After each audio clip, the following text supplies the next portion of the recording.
Hey everyone, welcome back to my channel. Today marks the beginning of an exciting new challenge, the Zero Bills Challenge. The goal? To create a self-sufficient home while cutting costs and living more sustainably.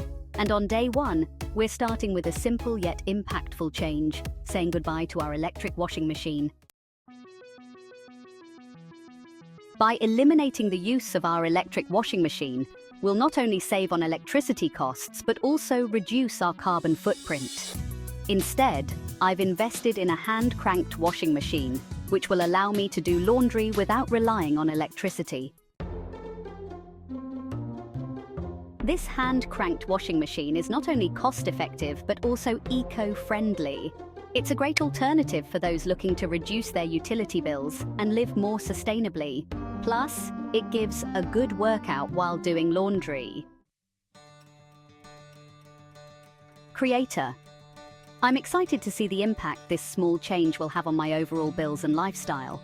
Stay tuned for more updates on the Zero Bills Challenge as we continue to make changes to create a more self-sufficient and affordable home. Thanks for watching, and don't forget to like and subscribe for more content like this. See you in the next video.